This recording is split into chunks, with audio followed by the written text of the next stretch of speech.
what we're going to be looking at in this lesson is the multiplication principle for counting. And this is for the multi-stage events, which we've been looking at already. And it's a simpler way of working out the total number of outcomes without actually having to draw up your probability tree, which I'm sure by this point in time you're pretty sick of doing. Okay, so let's have a look at what this looks like. So when we do this in class, we're going to use boxes, just like this. So I want you to think about 3 cards that are placed on a table, 5, 8 and 4, and how many 3-digit numbers can be made. So what I've got here is I've got 3 boxes because I want a 3-digit number. And if I think about it, I've got the numbers 5, 8 and 4. So there's 3 cards to choose from. So there's 3 ways of choosing my first number, because my first number could be the 5, or it could be the 8, or there could be the 4. Now, after one card is put in the first box, there are only 2 cards left that I could choose to be my second number. So I've got 3 ways of choosing my first number, and then once I've chosen my first number, there's only 2 ways of choosing my second number, and then there's only 1 way of choosing my last number. Now we could have drawn this with a probability tree, so I could have chosen 5, 8 or 4 as my first choice. If I chose 5 first, then I could have only chosen 8 and 4 as my second. If I chose 8 first, then 5 and 4 as my second. And if I chose 4 first, then I've got 5 and 8 as my second choice. And then my third card, well, if I chose a 5 first, 8, then I could only choose a 4. If I chose a 5 first, then a 4, then I could only choose an 8, and so on. Very annoying to do it this way. The way I could do it is by going 3 by 2 by 1. By 3 by 2 by 1, so if I just multiply them together, 3 times 2 is 6, times 1 is still 6, meaning that there would be 6 outcomes. And if we have a look down here, I would have 1, 2, 3, 4, 5, 6 outcomes as well. So this is a simpler way of doing this work. So let's have a look at the next question. A 3-course meal is to be served at a wedding. Guests choose 1 plate from each course. So if I think about this, I'm going to have 3 boxes because I am choosing 3 different combinations of food. So the first thing is we're choosing an entree. How many choices are there? There's only 2. So I put a 2 in my first box. Then I have a look and say, well, my mains, how many choices? There's 3 choices, so 3 goes in my second box.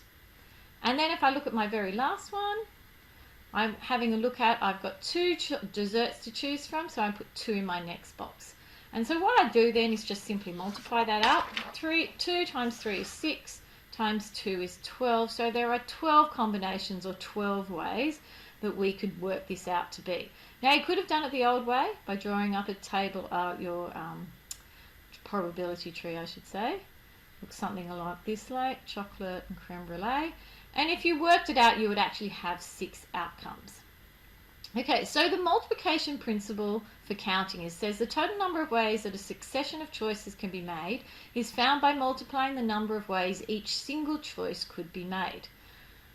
Now, that's a lot of words, but it's really very simple. Let's look at this one.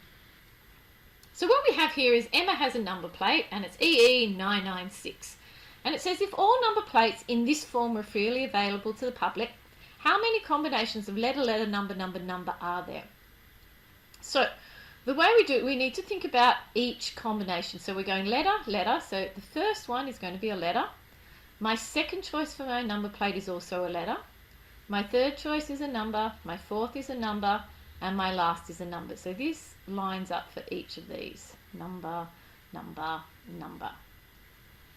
So if I think about letters, well, there's 26 letters in the alphabet, so there's 26 ways of choosing what my first letter could be. My second way, there's equally 26 letters in the alphabet, so there's 26 ways I could choose my next number, my letter. For numbers, there are 10 numbers, and we start at 0, we go from 0 to 9, because all those combinations make up all of our numbers. There's another 10 ways of choosing my next number, and 10 ways of choosing the next.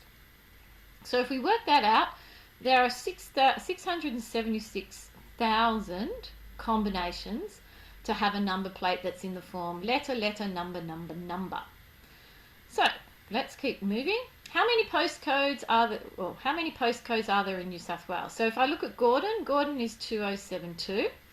Now, if I'm going to be looking at all the postcodes, something that you may or may not be aware of is that all postcodes in New South Wales begin with a 2. So my first number has to be a 2, and there's only one way of getting that, because there is only one 2. And then we have 3 other ways of getting our postcodes. So there's another number, so there's 10 numbers, another number, so there's 10, and another number, so there is 10. So really, there are only 1,000 ways of getting a postcode in New South Wales. Okay, in Year 11 at Ravenswood School for Girls, there are 4 classes with 20, 22, 18 and 25 students in them respectively. A committee of 4 people is to be chosen, so we want 4 people. So we should be thinking 4 boxes. And the 4 people, 1 from each class. So in my first class there's 20, so there's 20 ways I could choose my first person. In my next class there's 22 ways of choosing the next person, 18 ways of choosing the next, and 25 ways of choosing the next, because it's 1 from each class, and each class has a different number. So if we work that out, there is 178,000 combinations, so ways of choosing. So all we're looking at here is we're not looking at each individual outcome, we're just looking at the total amount of outcomes that we could possibly have. Question 6. If a motor vehicle plate consists of 3 letters and 3 digits, how many different plates are possible if the first letter must be A, B or C and the first digit cannot be 0 or 1? Now, these are the conditions, but up here is telling us what we need to look at. So what we're looking at up here is 3 letters, so we have 3 boxes, and then we have 3 numbers, so we have 3 boxes as well. Now, the first letter must be an A, a B or a C, so it's got to be either one of those, so there's only 3 ways of choosing my first one. And then my second one, well, there's 26 ways because there's no restrictions on the second one, and there's 26 ways of choosing my next letter. And the first digit cannot be 0 or 1, so that means it could be 2, 3, 4, 5, 6, 7, 8 or 9. So there's 8 ways of choosing that. And then the rest of my digits have no restriction on them, so they're all 10. So if I was to work that one out, I think I get a combination of, I think, 1,622,400.